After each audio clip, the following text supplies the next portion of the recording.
Greetings, humans. I'm Andre. And I'm George. And this is Couscous. And welcome back to the Windmill Full of Corpses.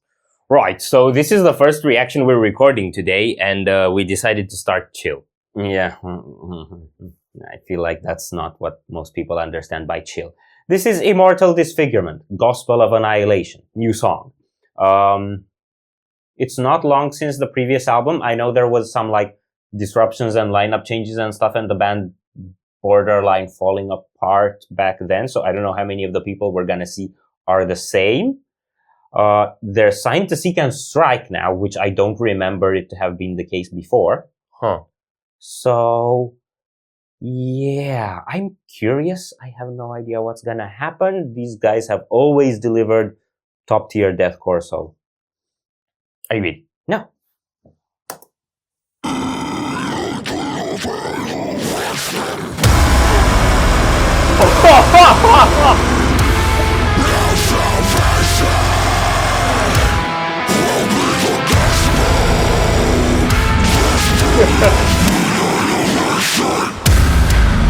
Okay.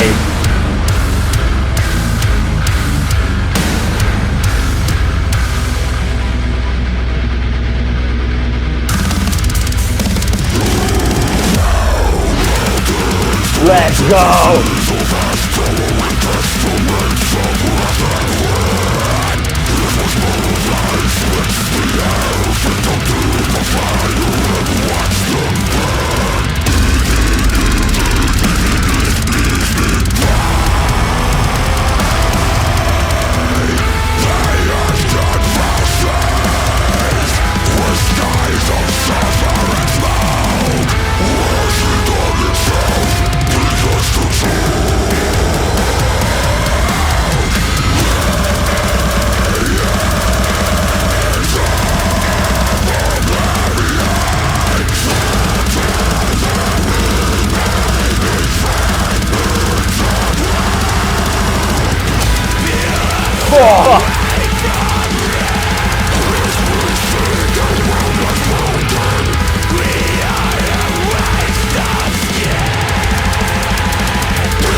Yeah, it's one of those.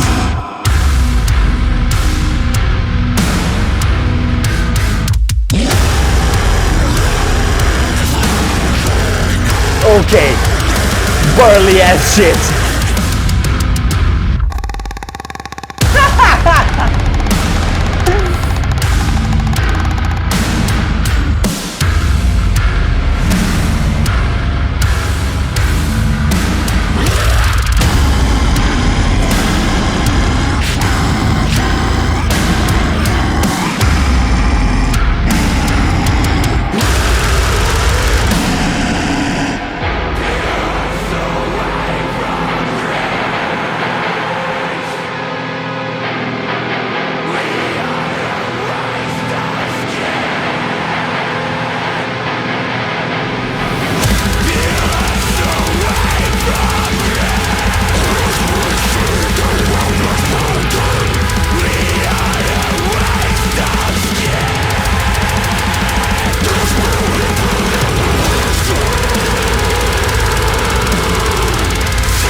Okay. Okay.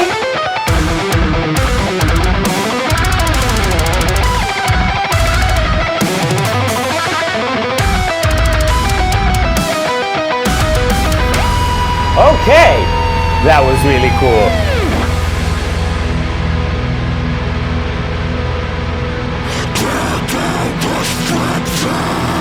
Here we go.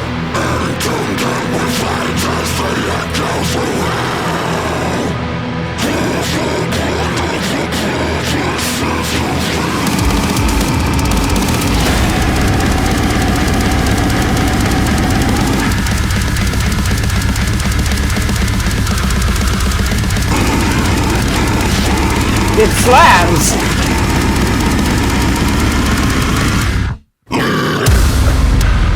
Yes! That's what you should do!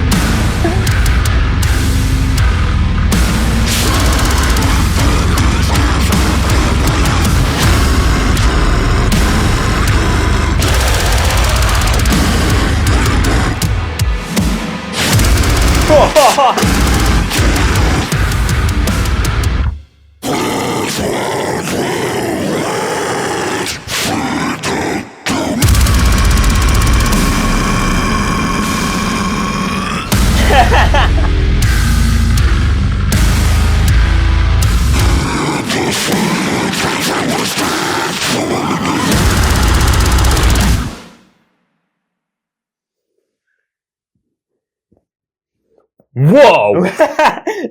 That kind of sums it up.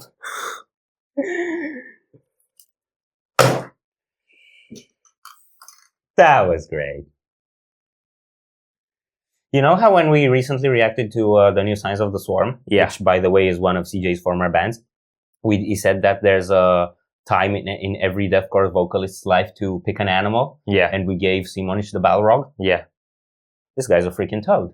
You think he's a toad? I was thinking he's like... I mean, look, he's gone to pretty extensive lengths to sound like one. Yeah, what I actually thought when I heard that is that he's like a toad crossbred with an ox. Why ox? Because it's that big. Oh. So it's just ox-sized toad? Yeah. Okay, whatever. With 4 stomachs or something. Does an ox have 4 stomachs like the cow? What are we doing, man? I don't know, what the fuck are they doing? It's not like any of that was coherent. Okay. It still sounds like very explosive. It's got an insane attack and articulation. Yeah, I love the way the drums are produced. Yeah, the drums and the guitars, I think.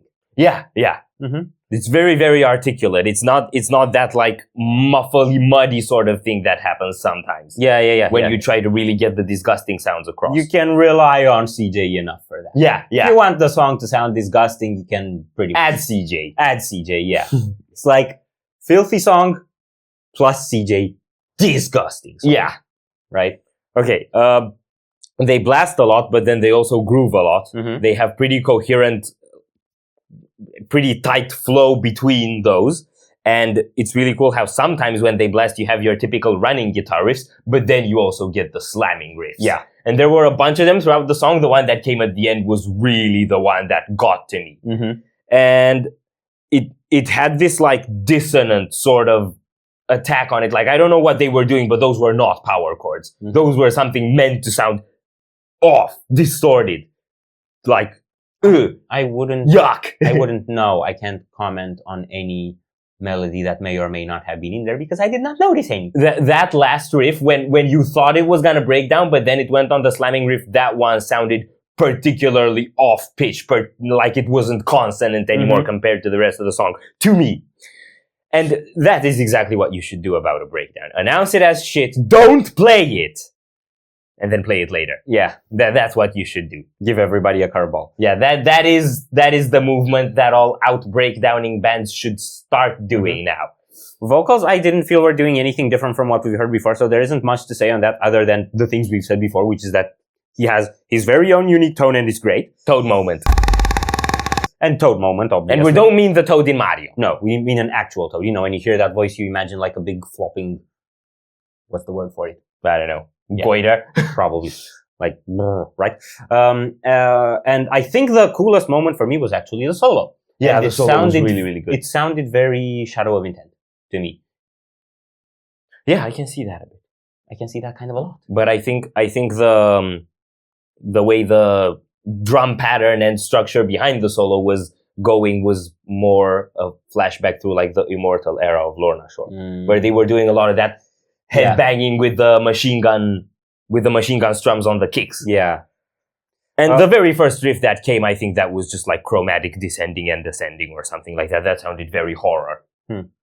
Again, I can't say anything about melodies in this because I didn't notice any.